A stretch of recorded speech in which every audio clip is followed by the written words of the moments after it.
Bonjour à toutes et à tous et bienvenue dans The Trick Play Podcast pour cet épisode preview du premier tour des playoffs. Et avec moi aujourd'hui, Geoffrey et Maxence. Salut les gars. Salut tout le monde, salut Kevin, salut Geoffrey. Salut Kevin, salut Maxence.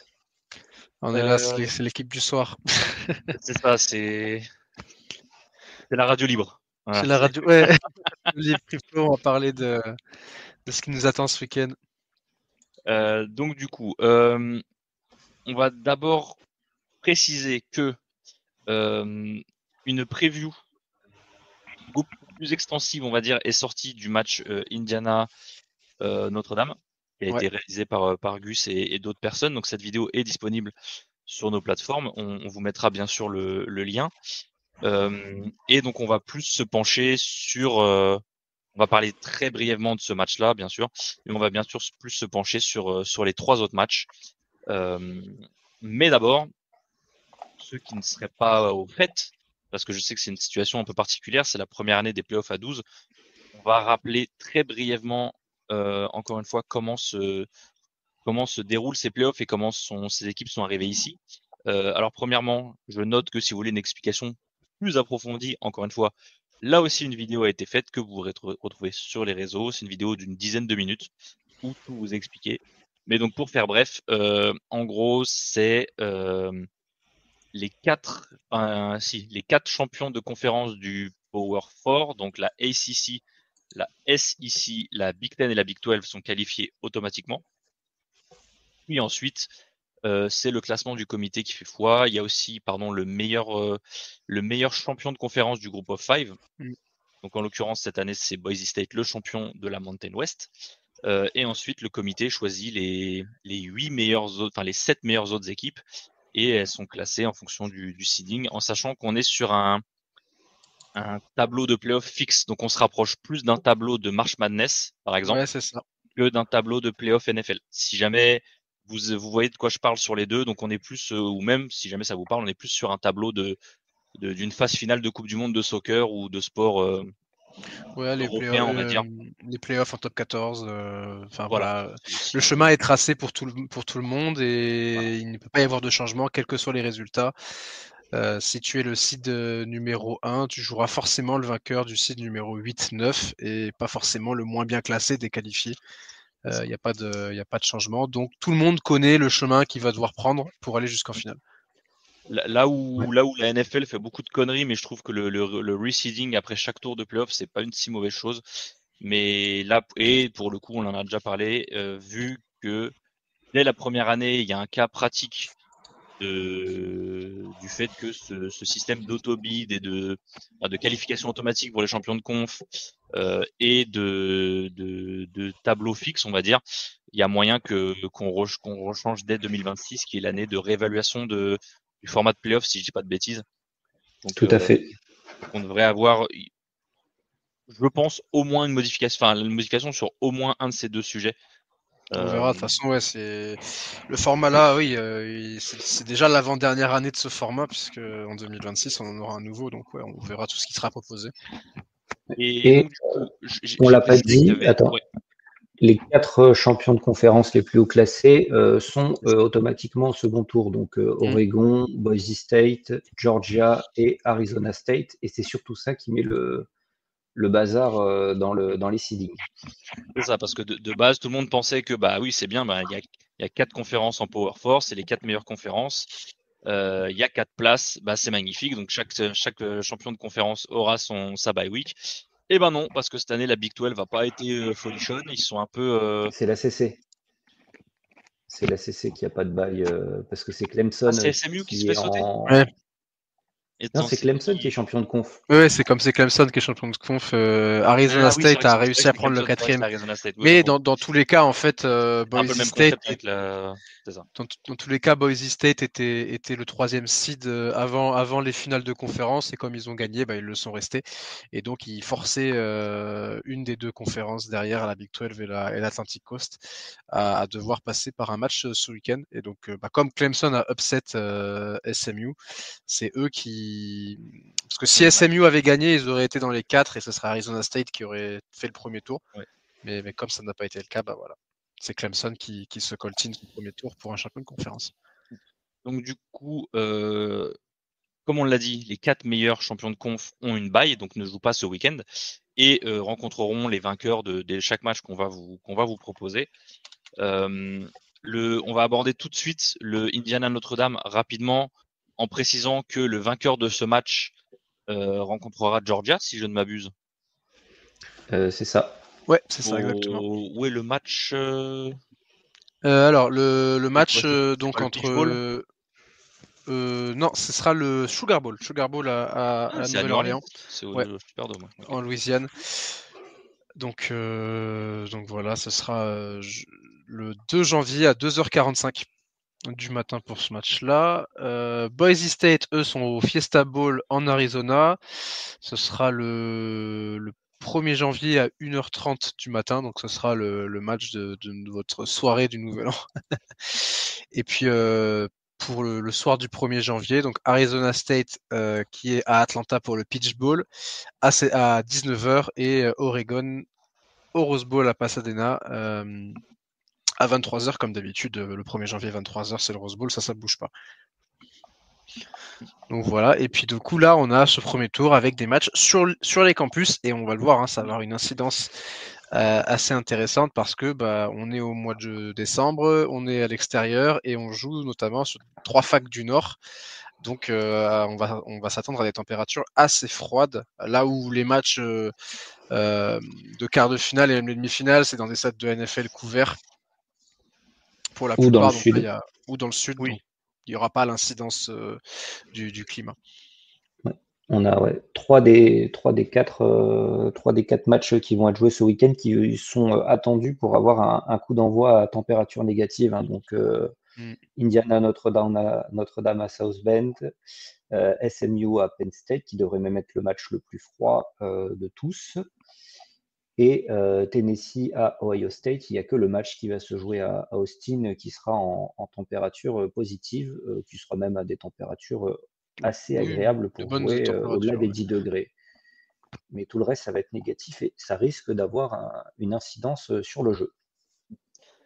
Donc du coup, les gars, on commence par outre le point météo, on va dire, et outre le point statistique, puisque Notre-Dame est, en fait, c'est statistique, on va dire betting, puisque Notre-Dame est favori de 7 points, donc d'un touchdown à domicile. Les gars, qu'est-ce qu'on peut dire brièvement sur ce match? Déjà, il y a eu beaucoup de choses qui ont été dites dans la vidéo Café Gus, donc si vous voulez une analyse plus en profondeur, allez voir la vidéo. Qu'est-ce qu'on peut dire? Moi, j'ai hâte de voir ce match déjà parce que on est sur une rivalité, deux facs du même état, donc c'est assez cool d'avoir ça en premier tour. On a j'ai l'impression une force offensive très puissante côté Indiana contre un Notre-Dame qui a l'air plus inamovible, plus tranquille, plus solide. Donc ça va être assez intéressant à voir. Avec même si Indiana a aussi très bien défendu cette saison, mais c'est vraiment offensivement qu'ils ont impressionné tout le monde. Donc ça va être intéressant de voir si l'attaque d'Indiana va réussir à faire sauter le verrou de la défense de Notre-Dame. Je pense que ça va vraiment être ça le point en fait. Ouais. Geoffrey, ton point de vue?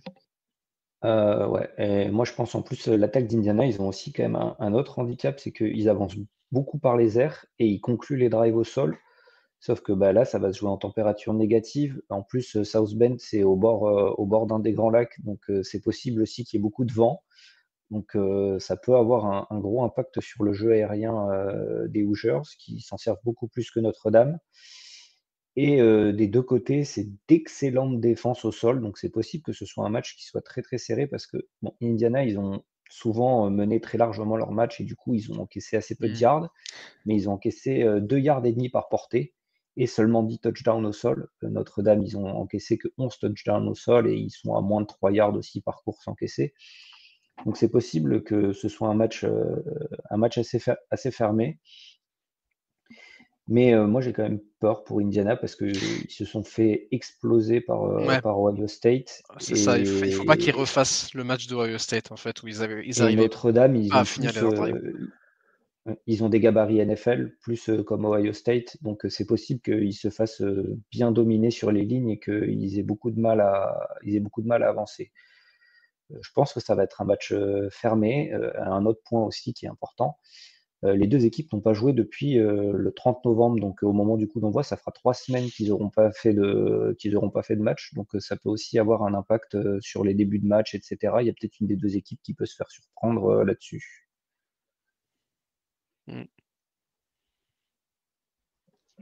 À noter que on sait que Notre-Dame a quand même un jeu offensif qui est fort basé sur le sol. On sait que Riley Leonard, il a 30 TD sur l'année, 16 à la passe, 14 à la course, je crois. C'est un gros coureur.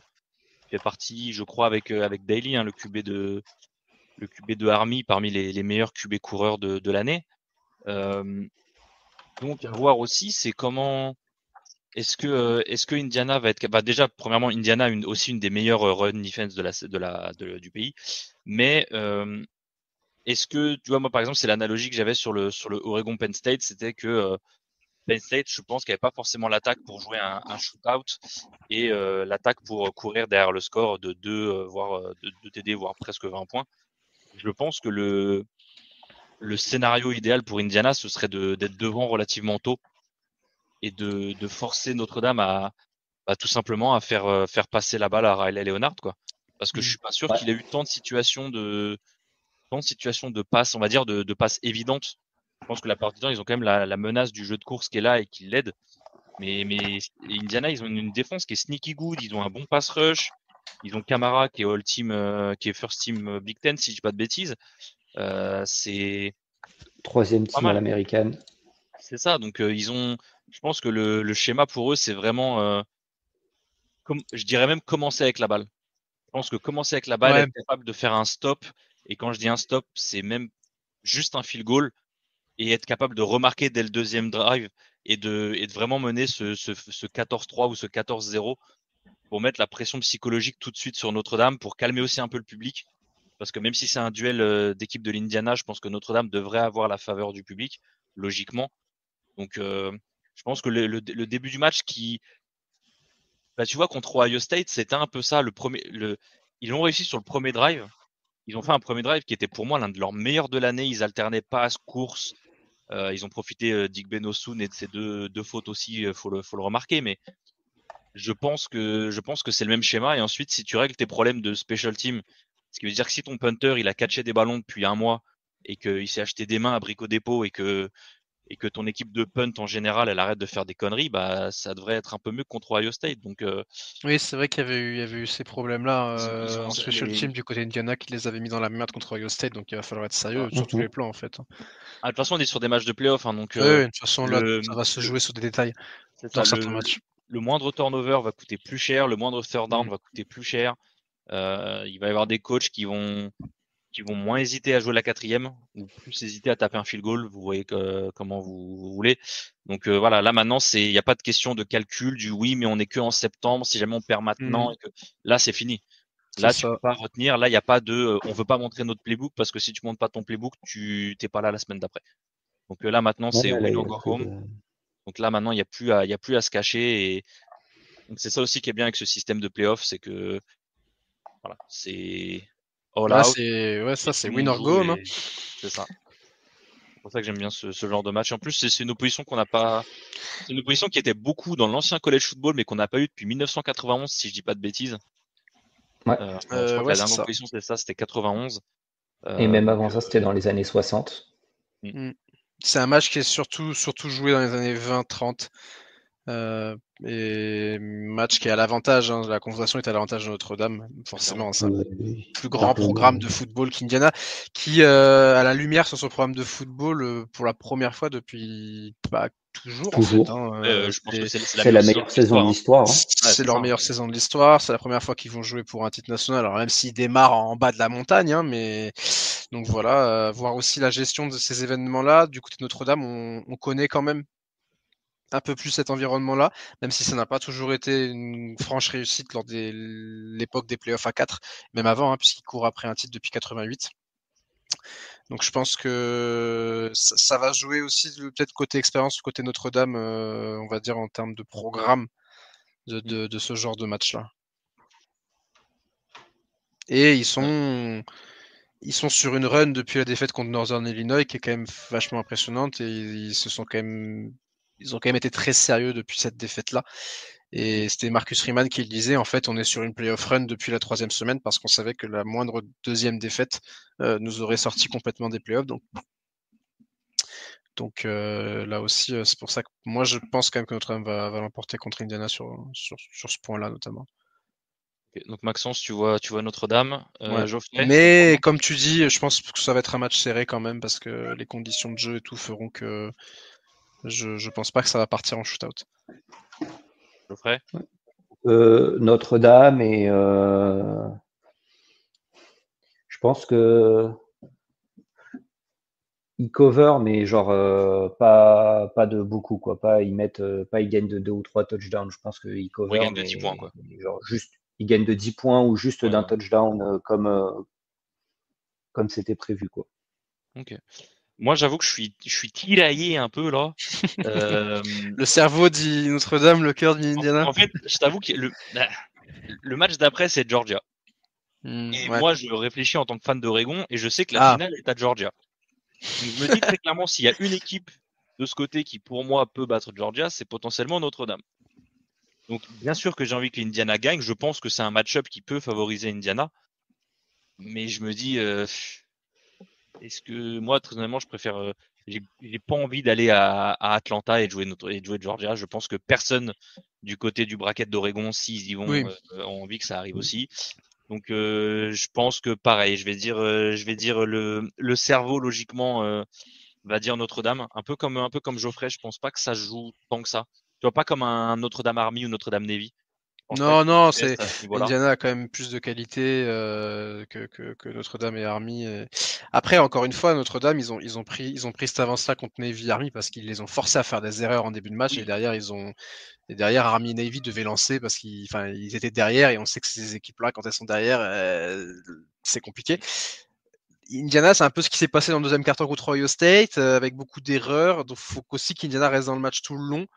C'est ce point-là. Donc j'espère qu'ils auront appris de ce qui s'est passé à Columbus il y a un mois maintenant. Ils ont le coach of the year. Ouais, ils ont le coach of the year qui a fait un turnaround exceptionnel.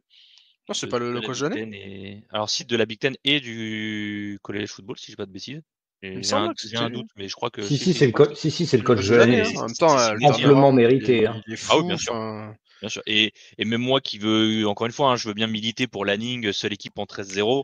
Lanning méritait aussi, mais Cincinnati, bon voilà. Voilà, il y a vraiment, pour moi, il y a rien à dire sur ce qu'a fait Cincinnati à Indiana. Et c'est pour ça que j'aimerais bien que la saison finisse pas un peu en autre boudin. J'aimerais que au moins il passe un tour. Tu vois, comme on le disait pendant le selection Sunday, c'est que toutes les équipes qui étaient un peu on the bubble comme ça et qui avaient pas mal de détracteurs, elles peuvent pas se faire fesser, tu vois, parce que déjà que Notre-Dame, il y a la moitié du pays qui pense que c'est des fraudes.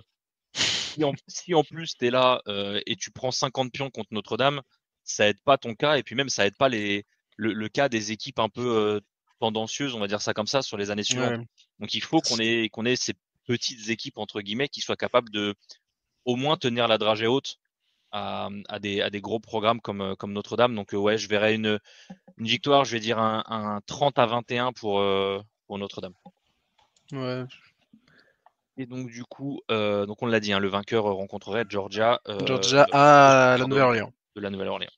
On va monter d'un petit cran, on va rester de ce côté-là du bracket et un duel entre deux équipes qui rencontreront Boise State, comme on l'a dit, le champion au Fiesta Bowl du Group of Five, donc du Mountain West, effectivement au Fiesta Bowl. C'est où? C'est Arizona, si je pas de bêtises. C'est Arizona et c'est le lieu du plus grand exploit de Boise State, donc c'est très très cool de les revoir pour un match de playoff là-bas.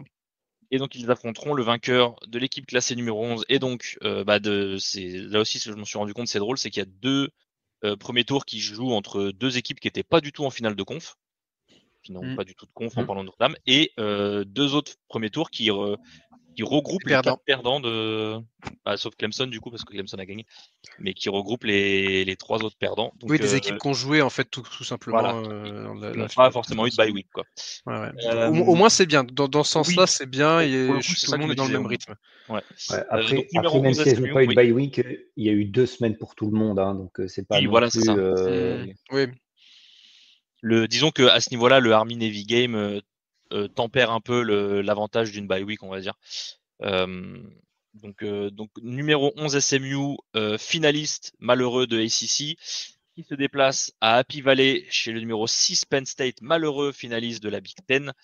Là aussi, comme tu l'as dit, Geoffrey, match qui devrait se jouer sous le climat le plus froid. Ouais, parce qu'il sera midi en plus et il fera aussi froid que Notre-Dame la veille qui se jouera à 21h. Enfin, à 21h, je crois. Il fera moins 4 à midi, ouais. Ouais, c'est moins 4 la température que j'avais. Ça va être un bon froid bien fort là. Ouais. Et à noter le whiteout. Je crois que c'est le premier whiteout de l'histoire pour un match à midi. Donc, whiteout pour un match de playoff. Donc du coup, SMU Penn State. Alors si là j'ai pas les records. SMU c'est quoi? C'est 2 défaites. C'est 2 défaites, effectivement. C'est une Penn défaite State, pareil. BYU en début de saison et contre Clemson en finale de conférence. Et pour Penn State, c'est contre Ohio State et Oregon. Finale de conf. Donc les deux ont le même bilan. Donc après, ils n'ont pas eu le même calendrier aussi. Oui. Penn State, en fait, bénéficie d'avoir été en Big Ten pour ce qui explique pourquoi ils sont 6e. Hein. Là où SMU. Puis Penn State était déjà classé en pré-saison. On sait que les équipes qui sont classées haut en pré-saison ont cet avantage. Que SMU vraiment a remonté tout le top 25 durant la saison. Ouais. Et a pris du coup ce spot qui était en compétition avec Alabama et c'est ce qui a fait grand bruit dans le pays. Donc SMU a aussi un peu, tu parlais pour Indiana des équipes qui doivent prouver qu'elles méritaient d'être là. Je pense qu'SMU, ils ont une cible sur le dos. Hein. Ils ont une cible sur le dos et il y a la ACC qui est prêt à actionner à tirer dessus là s'ils font un match de merde à Penn State. Et Alabama aurait pas pris ce taquet. Quoi. On a l'attaque du Pony Express de SMU contre la réputée grosse défense très rugueuse de Penn State. Geoffrey, l'avantage, il va où à ton avis? Bah, vu les conditions météo, je pense que l'avantage, il va à Penn State. Hein. Surtout que l'attaque de SMU, enfin, les deux attaques sont statistiquement assez équilibrées dans l'utilisation de la course et de la passe, mais SMU, leur jeu au sol, il est dépendant que d'un seul mec. Il va prendre des coups. Par la D-line de Penn State. C'est des athlètes NFL, hein, de toute façon, la D-line de Penn State. Il va faire très froid, donc ça va être compliqué. Et Penn State, de leur côté, ils ont un duo de running back qui sont à peu près aussi efficaces l'un que l'autre. Donc voilà. Et puis Tyler Warren qui peut courir aussi.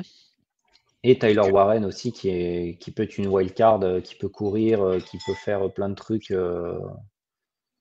Un peu gadget, un joueur gadget, hein, il a été utilisé sur plusieurs plans. Ouais, donc, on a vu que Kotelnicki avait légèrement ouvert son playbook, il a quand même sorti quelques petites dingueries niveau formation, utilisation de Warren sur le Big Ten Championship Game. Je pense qu'il en a encore sous le coude pour ce match, et puis même potentiellement pour tous les matchs jusqu'à la finale. C'était le match contre UCLA, je crois aussi, où Warren avait fait un match de fou.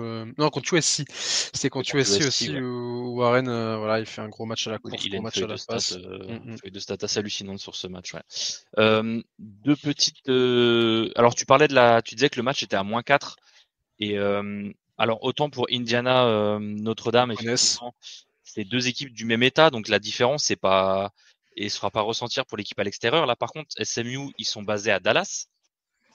SMU, la température moyenne de leur match cette saison, et alors c'est 74 degrés Fahrenheit, donc ça fait 60, n'importe quoi. Ça fait 22 degrés. Oui. Non, ça fait pas 60 degrés Celsius. C'est quelque chose Texas, mais pas tant que ça. C'est 22 degrés Celsius, donc ils ont l'habitude d'avoir des températures relativement clémentes. Donc s'il y a bien une équipe qui va être fortement impactée par ce changement climatique radical, c'est bien SMU. Et comme tu le disais, est-ce que leur attaque se porte vraiment à ce climat-là, quoi? Et puis, de toute façon, quand il fait froid comme ça, c'est des matchs qui se jouent sur les lignes. Et SMU, ils ont beaucoup de moyens, ils commencent à bien recruter, mais ils commencent juste à bien recruter. Même s'ils commencent juste à bien recruter, ils ne sont pas du tout au niveau de ce que Penn State fait. Les gabarits de Penn State et la profondeur qu'ils vont avoir sur les lignes, ça n'a rien à voir et ça peut vraiment être très, très impactant. Par contre, SMU, ils ont quand même un des meilleurs pass rush du college football cette saison. 40 sacs au global pour les Mustangs, 4 joueurs à plus de 5 sacs. Donc attention. Ils ont un gros pressure rate aussi, apparemment. Donc attention quand même à ça. Donc de toute façon, je pense que c'est un match qui va se jouer dans les tranchées, mais je pense que là-dessus, les gabarits, les gabarits de Penn State devraient faire la différence. Après, attention, Penn State, il y a eu des matchs où ils ont eu beaucoup de mal. Contre Oregon, la défense n'a jamais réussi à stopper l'attaque des Ducks et du coup, c'est ce qui leur a coûté le match. Contre Ohio State, qui est une excellente défense, c'est l'attaque qui n'a pas réussi à avancer. Contre USC, ils font une première mi-temps catastrophique, mais ils se redressent tout à fait en seconde mi-temps, il n'y a pas de problème. Par contre, contre Minnesota, c'est les special teams qui se sont complètement foirés, avec un punt bloqué dans leur 21 yards qui a été instantanément, ça a donné un touchdown pour Minnesota. Il y a eu une conversion bloquée retournée pour 2 points de l'autre côté.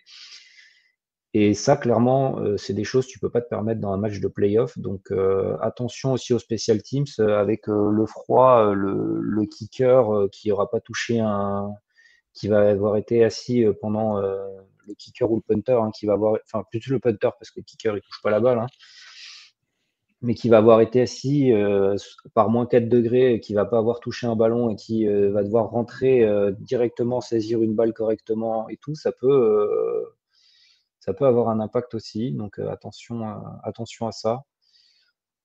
Mais je pense quand même que Penn State, il devrait dominer les affrontements dans les tranchées. Je pense que ça fera la différence sur ce match-là. Après, il y a Drew Allard, du coup, qui pour moi est un peu la wildcard de ce match-up, parce que justement, les 2 défaites de Penn State, c'est quoi? C'est Ohio State, où il est absolument absent. Le match contre Oregon, où je pense que toute l'attaque de Penn State performe. Et après, on en parlait un peu avant, mais on dit Drew Allard, quand on voit si on regarde le touchdown qu'il met en 4e, où il a le frère Ugalele qui le tire et il est totalement en déséquilibre. Il balance une balle à 25 yards entre 2 défenseurs, il met un TD, ok.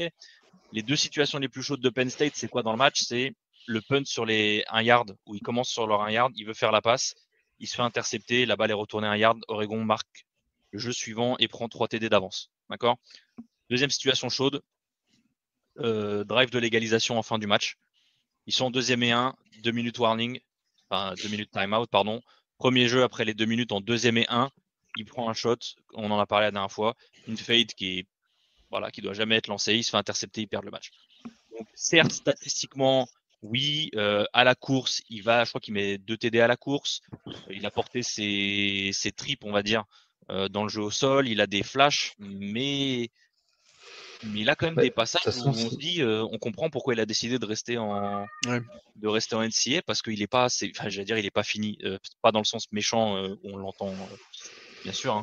Il a quand même encore des trucs à perfectionner, et la défense de SMU, comme tu le disais Geoffrey, c'est pas si mauvais que ça. Il y a de la pression, et Drew Allard, quand tu mets de la pression, ses statistiques under pressure, elles sont abyssales comparées à ses statistiques habituelles. Alors après, il y a beaucoup de QB qui descendent. C'est normal d'avoir des moins bonnes stats sous pression, mais Allard, par contre, c'est un sacré dip qui prend à ce niveau-là. Donc on va voir comment est pareil à SMU. Je pense que la clé, ça va être de le mettre la pression et de voir comment il réagit. Ouais, c'est ça. De toute façon, là, je regarde les stats. Contre Oregon, il lance 2 interceptions et il fait 51% de complétion. Contre Ohio State, il a des balles vraiment dégueulasses, par contre. Contre Ohio State, il ne lance que 20 passes, 0 touchdown, 1 interception. Contre USC, qui s'est fini en overtime, il lance 3 interceptions. Ouais, à chaque fois, il lance. Contre Minnesota, du coup, c'était les special teams, mais de son côté, il a fait 244 yards et un touchdown, donc il n'a pas non plus fait une différence énorme alors que son équipe était dans un match très serré. Et même contre Bowling Green en début de saison, où Penn State gagne un touchdown à la fin du match de pas grand-chose, il lance aussi une interception et il lance là aussi que 20 passes. Donc ouais, c'est clairement pas un point fort, quoi. Et après, bon voilà, c'est la manière de voir les choses. Je pense qu'il a pu performer contre Oregon parce que le game plan c'était, je pense, de lui laisser la balle à lui et d'essayer de bloquer la défense, enfin de bloquer la course, pardon. Et très clairement de lui mettre la balle entre les mains. Ça a réussi à Oregon. À voir si SMU sera capable de faire la même chose. Deux petites choses à noter, de petits fun facts, on va dire. Premièrement, les deux équipes, parce que du coup, ces playoffs nous offrent des match-ups inédits ou si ce n'est presque inédits. Ouais, parce que ce match-up n'a eu lieu qu'une seule fois au final. 2 fois, non? Ah oui, il y a un match nul. Il y a un match nul. Il y a un match nul il y a très très longtemps. Et le dernier match date de 1978, victoire de Penn State, 26 à 20. À 21, à l'époque.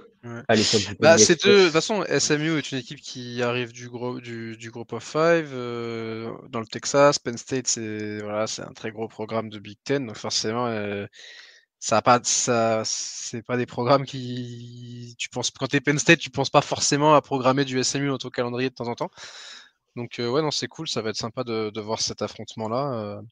Avec ce quarterback là, Jennings, qui a été vraiment très très intéressant cette saison, que j'ai beaucoup aimé. Donc à voir dans un environnement comme, je pense pas qu'il ait joué dans un environnement comme college, j'allais dire College Station, mais College Station c'est Happy Valley.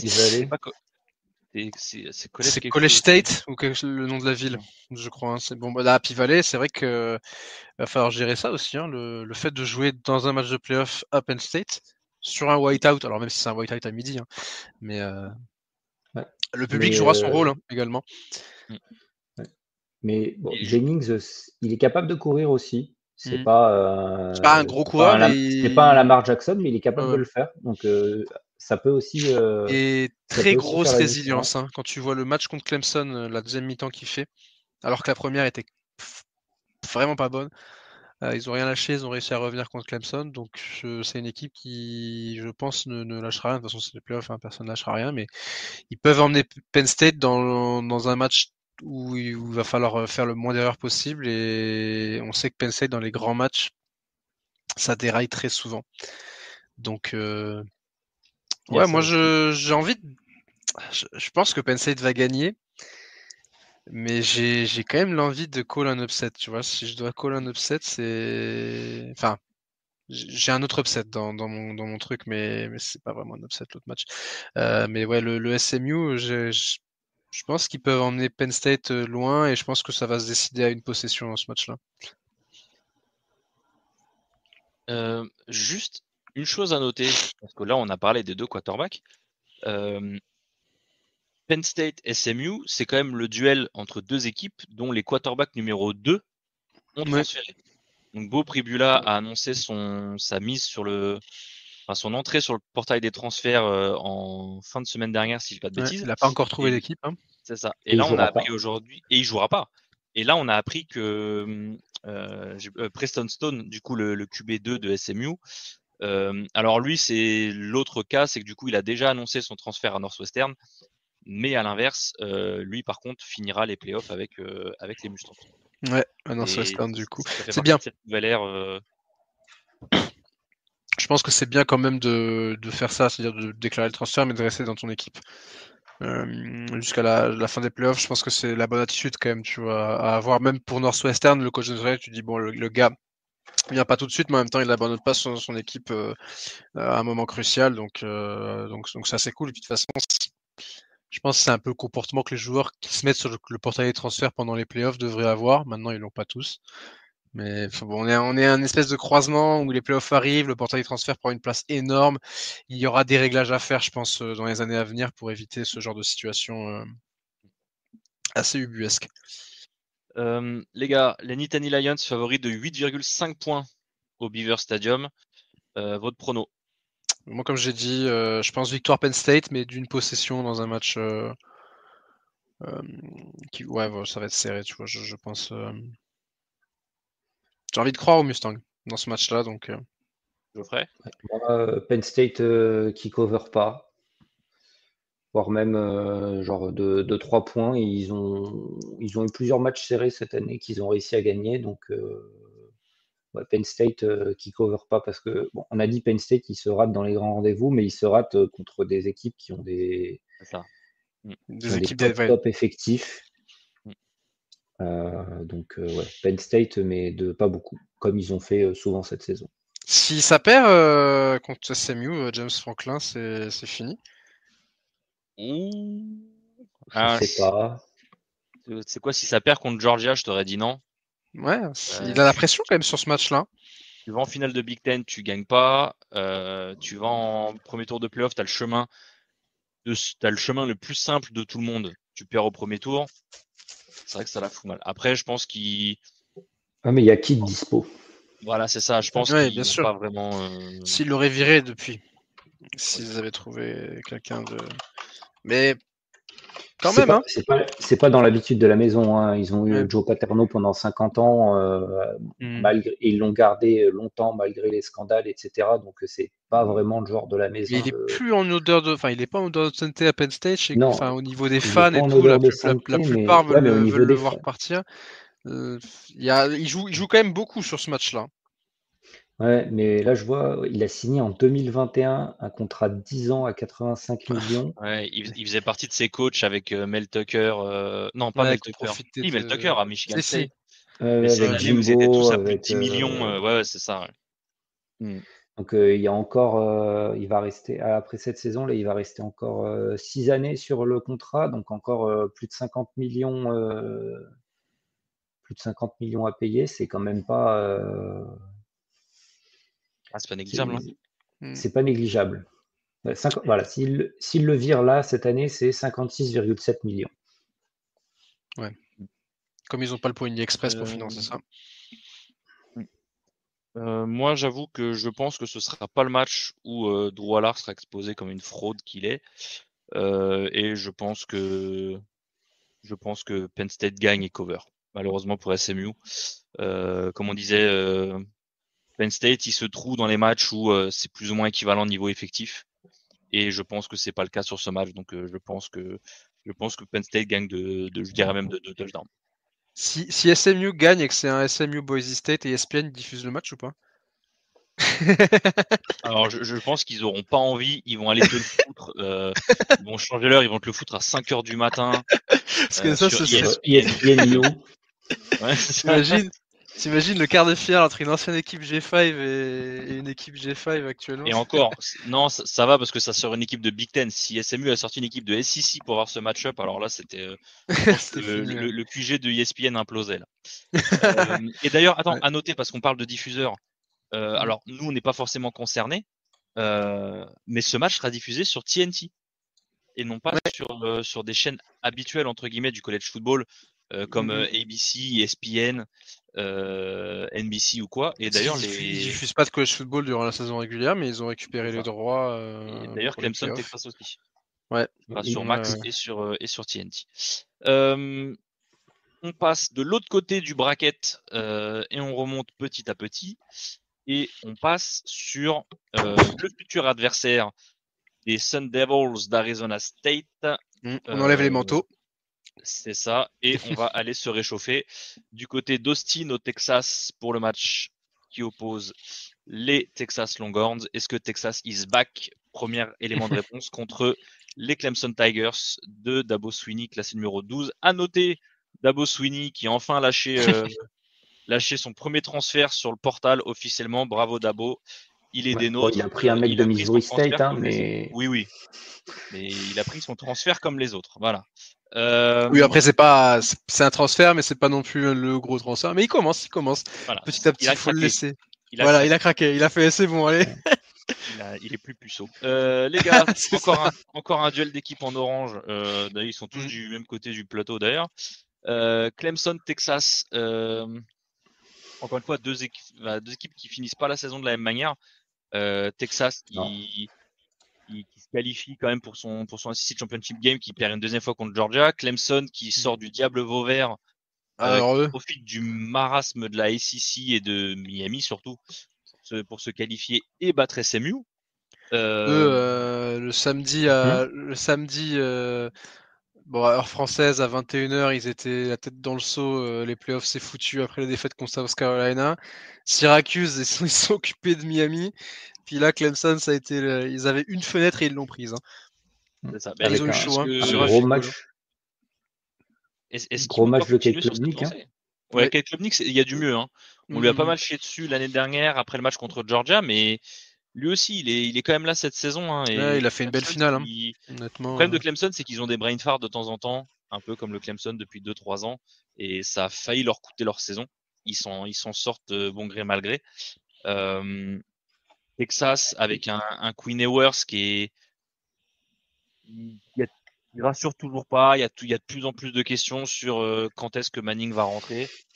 Qu'est-ce qu'on a? On a quoi? On a Texas favori de 12 points. C'est quand même le plus gros spread de ces matchs du premier tour. C'est le match entre le 5 et le 12 aussi. Oui, ça peut expliquer ce spread-là. Clemson, la seule équipe à 3 défaites qui est dans ces playoffs-là, et grâce à sa victoire sur le fil contre SMU. Donc moi, le spread ne m'étonne pas. Je pense que Texas, ils sont chez eux et ils ont de quoi faire. Le match contre Georgia, on a été au bout de l'ennui, mais ce qu'il faut reconnaître, c'est qu'ils avaient une défense qui a été très solide. C'est une équipe qui encaisse 12 points par match en jouant en ACC. Donc c'est la raison numéro 1 qui me fait penser qu'ils vont gagner ce match. Après, voilà, l'attaque. Voilà pourquoi ils ont perdu contre Georgia, c'est parce que l'attaque n'a pas été au niveau de sa défense. Donc est-ce que mais en même temps, c'est pas la défense de Georgia. Voilà, c'est là où je veux en venir. Ils sont pas contre la défense de Georgia qui était aussi une autre très très grosse défense. Est-ce que contre une défense de Clemson qui est la 35e du pays, qui encaisse 21 points par match, qui s'est fait ouvrir notamment par la Norris Seller et qui a permis à SMU de revenir dans un match dans lequel il menait 31-14 à un moment donné, est-ce que du coup la différence est trop élevée entre ces deux équipes? Notamment en fait la défense de Clemson, est-ce que vraiment la défense de Clemson a un niveau playoff? Moi, c'est pas forcément leur défense qui m'inquiète, c'est peut-être leur attaque parce que ils jouent deux équipes de S parce que encore une fois ils vont en finale parce que 2 de leurs 3 défaites sont contre des équipes de S ici et pas de A ici. C'est quoi? Ils marquent 3 points en week 0, week 1 contre Georgia quand ils se font et 14 contre South Carolina. Et ils perdent, c'est quoi? C'est 17-14, je crois. C'est ils mettent que 14. Ils mettent 17 points cumulés contre deux équipes de SEC. Là, ils ont une défense de Texas qui est la meilleure défense de SEC cette année. Oui, voilà, c'est ça. Donc du coup, tu te dis, est-ce qu'on n'est pas devant un match un peu à sens unique et est-ce que du coup Clemson va devoir sortir son meilleur match jusque-là parce que là aussi ils ont un calendrier qui est clairement pas facile. Donc ils sont obligés de sortir leur meilleur match de la saison. Je pense que défensivement, ils n'ont pas forcément besoin parce que Texas, ils sont trop déficients dernièrement offensivement pour avoir des assurances à ce niveau-là. En même temps, si tu laisses Texas, mais si tu laisses Texas scorer 20 points de l'autre côté, il faut aller les chercher les 20 points contre Texas. C'est ça. C'est plus ça. Quand je dis leur défense, elle va pas être au niveau, c'est que de l'autre côté, la défense de Texas, elle va rien laisser passer, quoi. Parce que Texas, par exemple, contre Texas A&M, contre Meagis, ils prennent 7 points, mais c'est sur un pick 6. Sur un pick 6, ils ont pris 0 points avec plusieurs fois des défenses à 1 yard sur la goal line, sur des 3e down et 4e down à 1 yard. Ils n'ont rien encaissé du tout.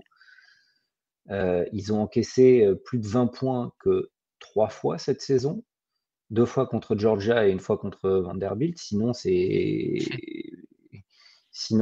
17 points maximum contre Florida. Et il y a pas mal de matchs où ils sont à moins de 10 points encaissés.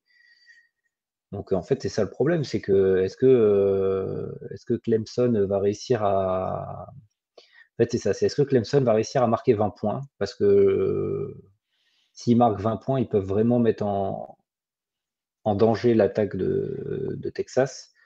Après, attention, si jamais Arch Manning décide de rentrer, lui, je pense qu'il est capable de. Puisque lui, il est capable de courir. Oui, on l'a vu qu'il a été utilisé sur des jeux comme ça. Surtout que Quinn Evers a une entorse, donc il a joué blessé contre Texas A&M et contre Georgia. Je sais pas à quel point il va être remis, mais déjà de base, c'est pas sa grande force. Donc voilà. Ouais, peut-être qu'on aura du Arch Manning. Je serais pas complètement surpris sur certains packages, etc. pour créer la surprise. Surtout que c'est un vrai dual threat. Il est vraiment capable de passer. Ouais. C'est pour ça, c'est qu'en fait, quand il va rentrer, il peut aussi lancer. Je pense qu'ils vont le faire. Hein. S'il y a besoin, tu vois, s'il y a besoin, si le match part dans un, tu vois, l'équipe de Clemson accrocheuse et tout, si c'est ce match, ils arrivent à prendre par le bon bout et à gérer, peut-être pas forcément qu'ils le feront, mais ouais. À voir aussi leur jeu au sol avec Wisner là, qui s'est réveillé un peu sur la fin de saison, mais c'est quand même pas la grande force. Alors que par contre, du côté de Clemson, ils ont un jeu au sol qui a bien fonctionné toute la saison avec Phil Maffa, qui a été tout à fait solide de ce côté-là. Donc à voir. À voir. Et et Texas, la défense, on en a parlé très vite fait, hein, mais il y a Anthony Hill qui est un des meilleurs linebackers du pays. On a Matthew, comment il s'appelle, Jade Baron, qui a eu le TORP, je crois. J'ai pas la liste des awards en tête en fait. Je regarde sur le Discord de TPP. Je pense qu'il a dû le les meilleur. mettre. Oui, il a tout mis, Charles. Un des meilleurs corners cette saison, probablement même le meilleur. Hein. Donc, effectivement, ouais. Jade Baron, Jim Thorpe Award. Grosse défense de Clemson, hein, que ce soit dans les airs ou au sol. Je pense que ça peut vraiment, vraiment faire la différence. De Clemson, de Texas, pardon. Ça peut vraiment être la chose qui fait la différence. Et ils ont énormément de rotation sur la D-line. Et même dans les defensive backs, ils ont il y a plein de monde qui a joué à plein de postes. De toute façon, ils ont une profondeur d'effectifs assez folle. Et un jeu aérien un groupe de receveurs qui est sous-exploité par rapport à leur talent. Donc là aussi, à voir ce que va nous faire Sarkisian, qui à la base est quand même qui est un coach offensif à la base, mais là c'est la défense de Texas, donc à voir comment ça va se passer. Je pense quand même que Texas devrait s'imposer assez tranquillement. Surtout que c'est à domicile en plus. Oui, c'est vrai qu'à domicile, ça foutrait mal quand même de paumer comme ça. Moi, je pense que je suis d'accord sur le fait que Arch Manning devrait rentrer, essayer de faire souffler un peu Quinn Ewers, mais peut-être plus que un jeu par-ci par-là, tu vois, un peu comme ce que faisait Michigan avec Orji par exemple, tu vois. C'est pas tu le fais rentrer une fois en 3e et 12 parce que tu sais que ton QB titulaire va pas passer la balle et que tu as besoin de menace en plus. Enfin non. Bref, fais-le rentrer, laisse-le 2-3 jeux d'affilée. Et quand tu le rentres, fais pas juste un zone read. Fais pas un QB power avec Arch Manning, tu vois. Il faut vraiment que s'il rentre, il a l'air plus en confiance même en tant que passeur. Il faut qu'il apporte quelque chose. Voilà, c'est ça. Donc je pense que pour moi, Sarkisian, j'ai toujours eu du mal avec Sark un peu quand même, mais on va pas se voiler la face. Il a quand même les capacités de faire ce genre de choses. Ils ont une équipe qui ont les capacités de faire ce genre de choses, parce qu'ils ont quand même un sacré roster, Texas, faut le dire aussi. Ils ont une des meilleures O-line du pays.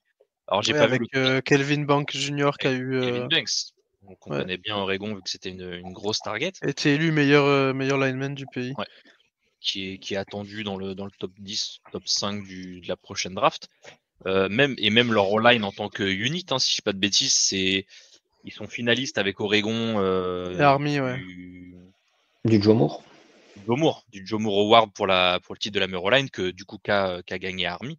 Mais donc ça veut dire qu'en tant que unit, en tant qu'unité complète, c'est quand même une O-line qui est relativement solide. Donc à voir. Je pense que un peu du même avis. Je pense que Texas est trop au-dessus et surtout Clemson. Je pense qu'ils ont peut-être un peu tout donné pour. Je pense que ils ont tout donné pour se qualifier en finale et gagner la finale de SEC contre SMU. Je pense que là, ça va. La marche sera beaucoup trop haute. Ils sont passés dans un trou de souris en plus, vraiment. C'est pour ça que je pense que l'aventure va s'arrêter là pour les Tigers. Et Texas favori de 11 points, mais là aussi on parlait des duels tout à l'heure. Deux équipes et pourtant deux énormes programmes très historiques qui ne sont jamais affrontés. Ouais. Clemson et Texas. Donc moi, donc du coup, ouais, je pense que Texas gagne et cover. Maxence. Ouais, Texas gagne, cover, je vois bien 17 points d'écart. Ouais, pareil, Texas gagne et cover. Et après, ils se sont jamais affrontés, mais Clemson, c'est relativement récent, que c'est un très très gros programme, hein, c'est sous Dabo. Et avant Sark, Texas, entre les années Vince Young, début des années 2000 et maintenant, ils ont quand même été. Ouais. Un gros trou d'air. Hein. Il y a quand même eu un gros trou d'air, donc ça explique aussi le fait qu'ils se soient jamais affrontés. Surtout que l'ACC et la Big 12, c'est pas des conférences qui se croisent, qui avant se croisaient énormément. Pas souvent, ouais. Ou même la Southwest avant qui jouait pas trop contre les équipes de l'Atlantique. J'ai une question. Voilà. Texas est allé en playoff l'année dernière, mais en dehors de 2023, ils avaient fait les playoffs à 4 avant. Non, c'était la première fois. Ah, c'est ok, d'accord. Donc c'est vraiment très récent pour Texas depuis. Sarkisian a réveillé le programme. Hein. Il faut quand même bien lui donner ça. C'est l'arbre Saban, ça. C'est. Il est arrivé quand Sarkisian? Il est arrivé en 2021? Sa saison en 2020 en coordinateur offensif à Alabama, c'est quand même un chef-d'œuvre. C'est l'année Mac Jones, si je ne dis pas de bêtises. Mac Jones, Devonta Smith, Najee Harris, trois finalistes au Heisman. Ouais, il est là depuis 2021, effectivement. Et puis ça fonctionne bien quand même pour Texas qui ne cesse de progresser. Il y a eu une première saison un peu compliquée, puis derrière ça a été mieux avec la victoire, notamment c'était à Alabama en 2022, qui a vraiment remis le programme. Non, en 2023. Non, ils avaient gagné. Non, en 2022, ils perdent pas beaucoup, je crois. Chez eux. Enfin bref. En tout cas, Texas est vraiment back parce que voilà, ça fait 2 saisons de suite maintenant qu'ils sont en playoff. Et ça faisait très longtemps.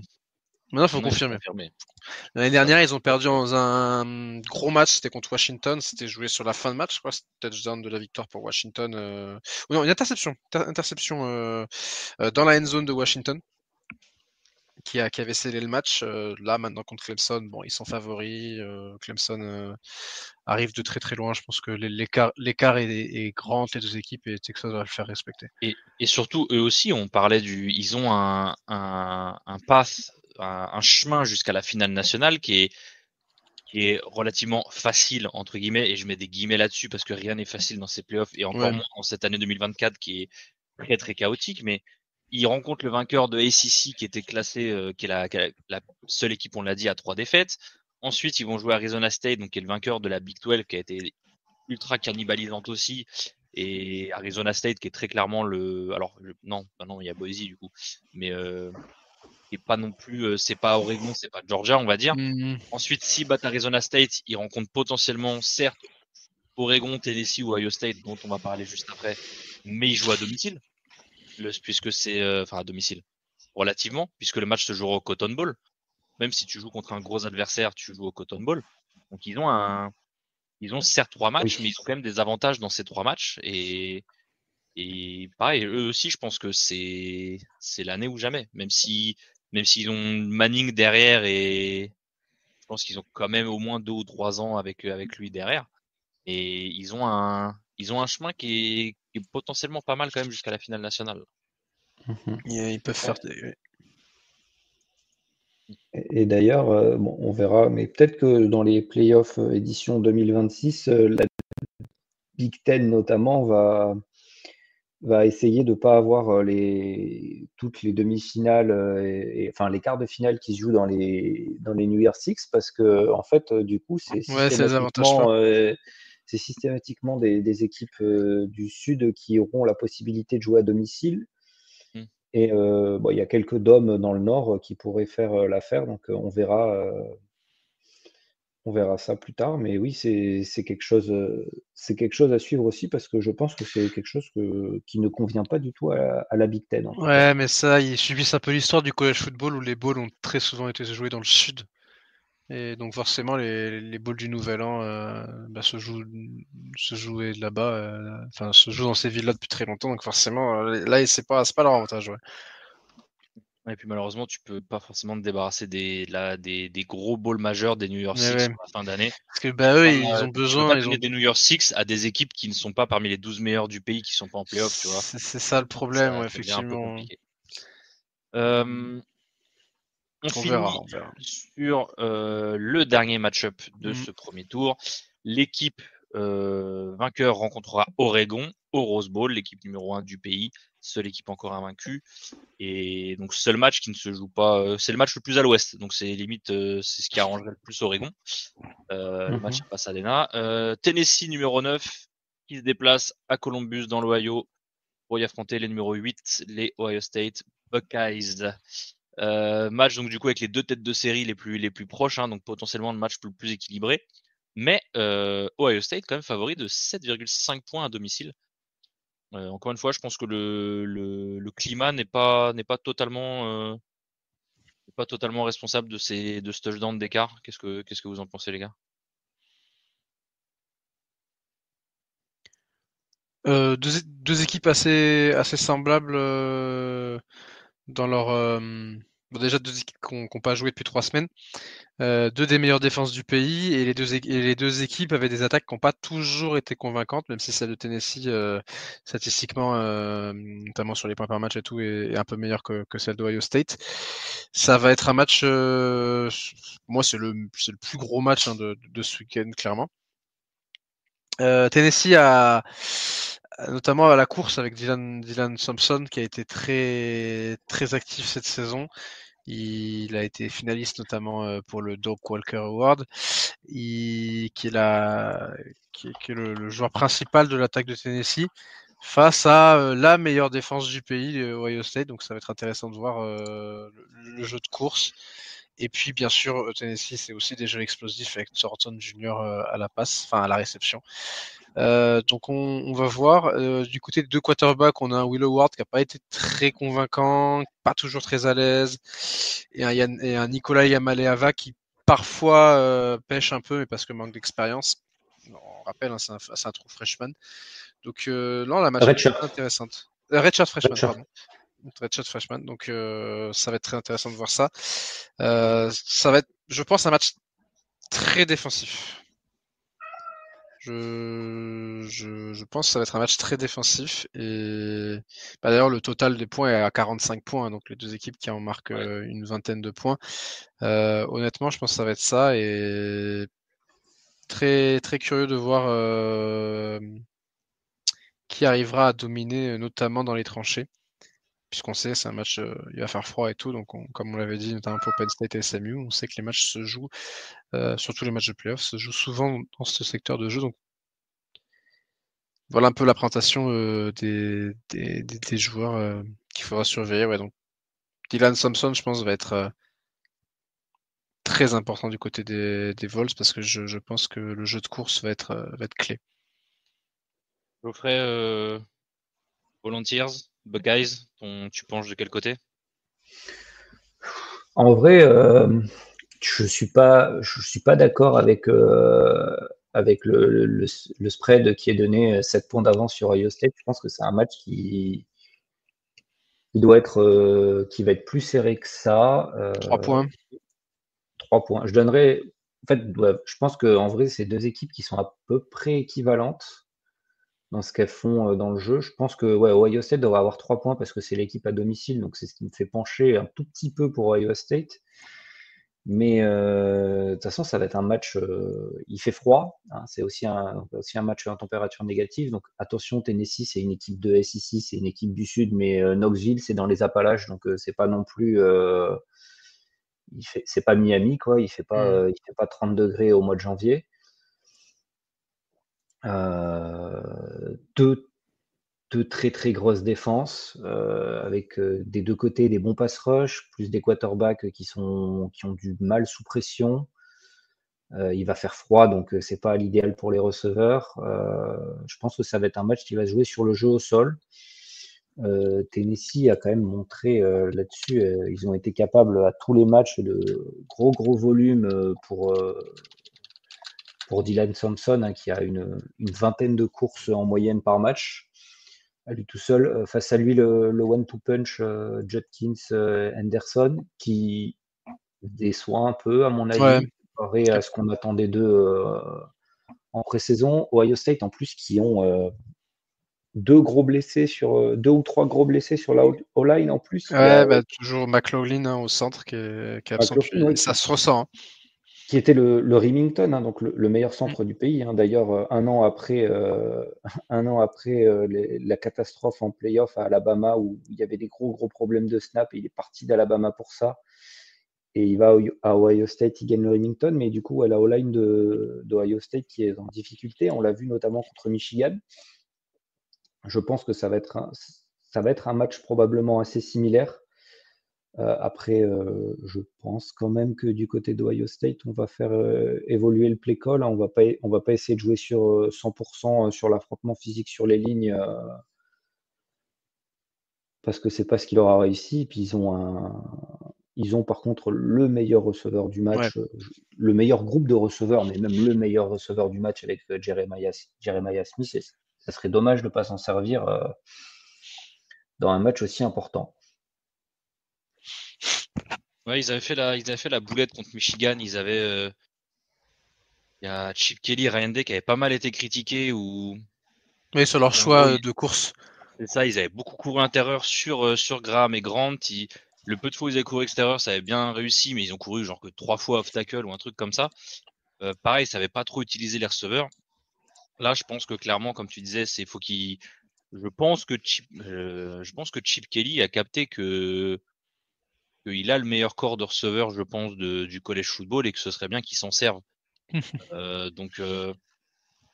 Et même si t'as pas 100% confiance en Will Howard, mais même si c'est du quick game, même si c'est du jeu sur le périmètre avec des quick screens, avec des trucs comme ça, t'as une ligne qui aspire pas forcément confiance avec tes deux blessés. Essaye de mettre la balle. C'est ce qu'Oregon et USC avaient très bien fait aussi ça, c'est que dès le début ils avaient établi le match sur le périmètre. Très clairement, ils ont dit on va pas laisser le match à Graham et Grant. Cela avait réussi avec des fortunes diverses, mais ça avait réussi en tout cas au début. Je pense que ça reste la clé, la clé d'Ohio State. Après, ça reste aussi du scouting. Faut capter que je pense que là aussi la force de Tennessee, c'est leur D-line. Ils ont une très bonne D-line. Et je pense que même plus tu vas garder la balle dans les mains de Howard, plus tu vas prendre de risques.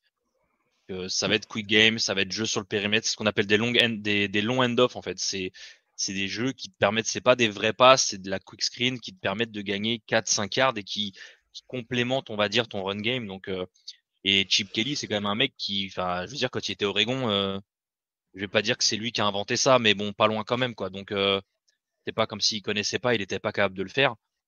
Donc, je pense que personnellement, je vois pas Ohio State gagner parce que j'ai pas envie de jouer à Ohio State au prochain tour. Voilà, très clairement. J'ai fait mon bracket et Oregon ne rejouera pas Penn State et ne rejouera pas Ohio State. Voilà, c'est dit. Parce que ça me fait chier qu'on les a déjà battus une fois et que j'aime bien la diversité là-dessus. Donc non, et puis Tennessee, c'est une équipe que j'aime bien depuis le début de la saison. Je trouve qu'ils ont un bon roster. J'aime bien ce qu'ils font. Maintenant, là aussi, je pense que les deux QB, c'est un peu des points d'interrogation quand même. Il a bien commencé l'année. Il a un peu baissé après et il est un peu dans le ventre mou là. Il y a des moments où tu sens que c'est un freshman. Il a des flashs de 5 étoiles, mais il a des flashs de freshman. On va dire ça comme ça. C'est ça. Et malheureusement, dans un match de playoff, c'est un peu lequel des deux va se pointer, quoi. Voilà, c'est ça en fait, c'est que tu peux pas te permettre d'avoir des flashs de freshman dans un match de playoff parce que ton match peut peut-être tourner là-dessus. Et certes que Howard n'est pas le meilleur QB, mais ça reste quand même un QB qui a beaucoup d'expérience. Et dans les matchs comme ça peut faire la différence. Surtout que les deux défenses, elles sont à moins de 40% concédées en troisième et en quatrième tentative. Donc, ça veut dire que les downs où le quarterback peut être sous pression des deux côtés, c'est pas des situations que les défenses laissent passer facilement. Une autre petite statistique qui, elle, peut faire la différence qui peut faire la différence quand même sur la durée du match. Ohio State, c'est une des équipes les moins pénalisées avec 4,3 pénalités par match. Et par contre, Tennessee, c'est une des équipes les plus pénalisées avec 8,3 pénalités par match. Et c'est 20-30 yards de différence encaissés sur les pénalités. Sur un match qui risque d'être très très serré, très défensif, ça peut faire la différence pour une position de field goal, quelque chose comme ça. Alors par contre, c'est assez drôle parce que Ohio State, qui est l'une des équipes les moins pénalisées, mais ils ont un corner, donc Igbenogson, et lui, par contre, le défenseur le plus pénalisé de college football. Je crois qu'il a pris, il était à 15 flags avant le match contre Michigan et il en a pris 2 ou 3 prend toutes les pénalités de son équipe. Et vraiment, il prend une PI par match en moyenne. C'est terrifiant. Ouais, tu l'enlèves, ils sont à moins de 4 pénalités concédées par match, quoi. Et il va être ridicule, quoi. Sortan Junior qui est explosif, qui Mm. part fort devant. Donc ça va peut-être aller chercher aussi les DP sur lui. C'est ça. Ah bah, Ça peut être le cas sur une 3e, sur une 4e. C'est que maintenant, il y a pas mal de coachs offensifs qui ont un peu cette clé. C'est vas-y, joue la fade, même si t'as pas le match-up. Et force et malheureusement, enfin moi qui suis fan des Saints, je suis bien placé pour le savoir. Malheureusement, les joueurs beaucoup pénalisés, même quand ils font pas faute, les arbitres ont plus l'œil dessus. Ouais. Malheureusement, c'est les arbitres quand ils vont être dans un doute, ils se disent ouais mais attends, sur ce type d'action depuis le début de la saison, il fait faute. J'ai un doute, bah je vais mettre faute parce que je sais que le mec dans cette situation fait faute. Tu vois. Donc c'est malheureux pour lui. J'espère que c'est quelque chose qui le suivra pas sur le reste de sa carrière, mais c'est quelque chose qui dans l'immédiat peut avoir un impact. Et je sais pas si Tennessee saura en profiter. Les gars, Tennessee mène 1-0 le duel historique entre ces deux équipes. Bon, c'est un match qui date de 1996. C'était un bowl d'ailleurs, je crois. Ah, probablement, oui. Je crois que c'était un Orange Bowl, un truc comme ça. 20-14. Est-ce que vous voyez Tennessee prendre le large dans le match-up historique ou est-ce que vous voyez State égaliser à un partout et balle au centre? Tennessee, moi je vois une victoire de Tennessee. L'upset de la semaine arrivera là. Et je pense que Tennessee va l'emporter dans un. Je sais pas, je n'arrive pas à faire confiance à Ohio State et surtout à Ryan Day dans des matchs comme ça. Et je pense que c'est peut-être même la meilleure chose qui puisse arriver sur le long terme aux Buckeyes, de perdre ce match, de virer Ryan Day et de reconstruire autre chose avec un coach plus compétent dans ce genre de match-up. C'est prêt pour toi? Ohio State parce qu'ils sont à domicile, mais c'est vraiment le seul truc qui me fait dire que. Enfin, je pense que ça va être un match tellement serré. Tiens, d'ailleurs, quand même, Ohio State est à domicile, mais j'ai vu pas mal de trucs sur Twitter comme quoi les fans de Tennessee avaient racheté beaucoup de tickets sur les plateformes de rachat et qu'il devrait y avoir quand même 30% de fans de Tennessee au Horseshoe. C'est quand même beaucoup. C'est énorme. Hein. C'est énorme. Hein. Ohio State, d'habitude, le stade est rouge, rouge. Donc voilà, ça va. Surtout qu'en plus, le Tennessee et l'Ohio, c'est pas il y a le Kentucky qui est entre les deux, mais c'est pas que 5 c'est heures. pas si loin que ça. Hein. Ouais, c'est pas si loin que ça. Apparemment, de ce que j'ai vu sur Twitter, il y a que 5 heures entre Knoxville et. En plus, oui, Columbus, c'est dans le sud de l'Ohio, enfin, c'est dans le centre de l'Ohio même. C'est pas SMU Penn State, quoi, en termes de distance. Et de ce que je crois qu'il y a dans les billets revendus, on va dire, il y a eu 2 fois plus de billets revendus à des supporters de Tennessee qu'à des spectateurs d'Ohio State. Donc c'est vrai que sur ce domaine-là, ça peut faire la différence. Moi, je vous ai un peu spoilé mon pick, du coup, moi je vois Tennessee. Mais dans un match, je pense que le under, parce que c'est quoi l'over-under, c'est quoi, c'est 40. Il est à 7. Non, l'over-under il est à 45, ouais. 45, ouais, bah c'est bas 45 quand même. Ouais, bah tu vois, est-ce qu'on n'aurait pas un match à la Michigan Ohio State? Bah, en fait, tu vois, si c'est ça, c'est que les matchs qu'on a eu par exemple entre Georgia et Texas, c'est vraiment un match qui se finit un peu comme un 17-14 ou un 20-17 ou un truc comme un 20-17, non, si 20-17 ça ferait 37 points. Si, je vois vraiment un match où il y a à peine une des deux équipes qui dépasse les 20 points et si les deux les dépassent, ça dépasse pas les 22 quoi. Donc je vois pas un gros scoring game et Tennessee qui s'en sort avec la seule victoire à l'extérieur de ce qu'on voit pour l'instant. Oui, parce qu'on est sur les mêmes pronos, sauf sur celui-là, du coup, Geoffrey part sur Ohio State, et nous deux, on part sur Tennessee. Les gars, vous avez quelque chose à rajouter sur les matchs ou pas? Non, j'ai hâte de voir tout ça. Parce que voilà, première fois qu'on va avoir des matchs de premier tour de l'histoire du college football, c'est des match-ups qui sont toutes inédites, ou en tout cas qu'on n'a pas vu dans l'ère moderne, hein, parce que Indiana Notre-Dame c'était dans l'ancien temps. Donc ça va être vraiment cool à suivre. Et j'espère qu'on aura un week-end de college football un peu à la manière, pour ceux qui suivent la NFL, du Wildcard Weekend. Qui sont des week-ends très cool à suivre en football américain où tu as des matchs de qualité en playoff. Moi, j'aimerais bien. Bon, je pense que sur mes prédictions, j'ai sûrement prédit aucun upset, mais j'aimerais quand même bien en voir parce que c'est quand même un des trucs qui est l'essence du college football. Et sur des playoffs, en plus avec des équipes qui ont été décriées comme quoi elles ne méritaient pas forcément leur position, etc. Même si j'en ai pas prédit, j'aimerais beaucoup qu'il y ait des upsets. Est-ce que vous avez fait un bracket un peu fou ou vous êtes resté Non, je sais même plus ce que j'ai fait dans mon bracket, mais je crois que j'ai pas pris trop de risques.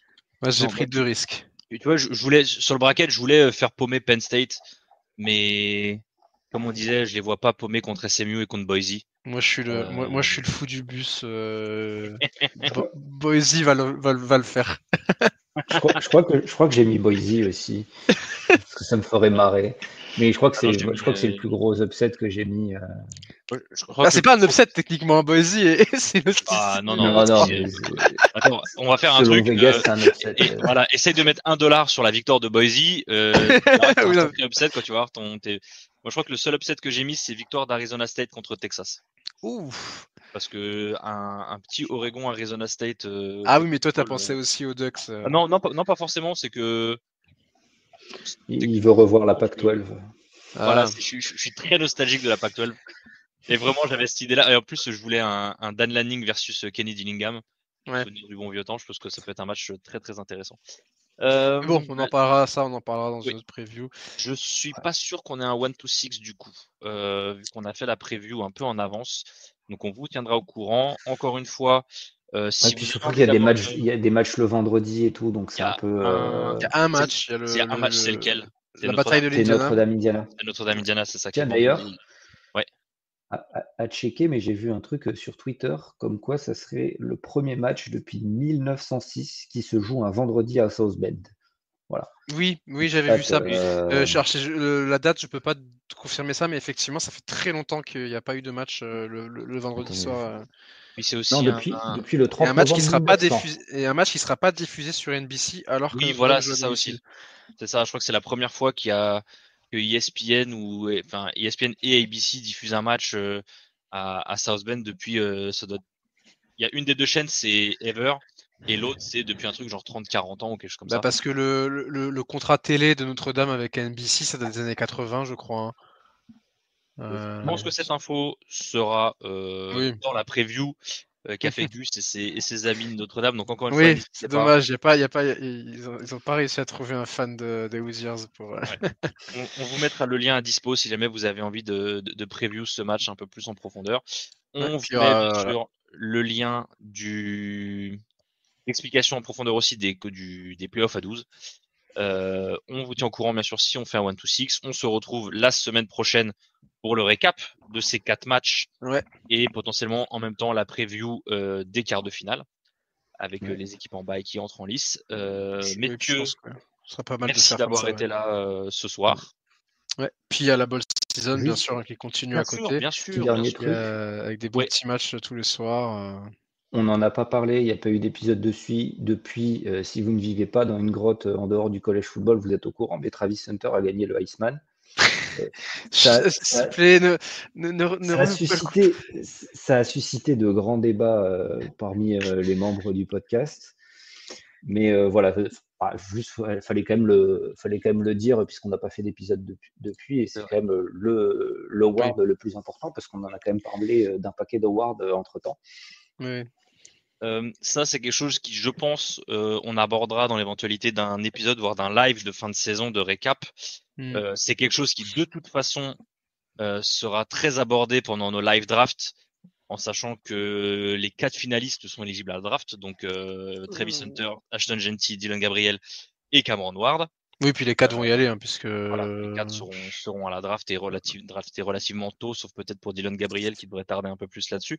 Mais donc voilà, on discutera de tout ça, on pourra revenir plus en profondeur après.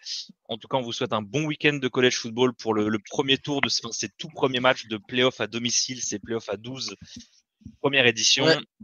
Bonne soirée, bonne journée tout le monde et on se retrouve la semaine prochaine. Ciao, ciao. Ciao tout le monde. Salut tout le monde.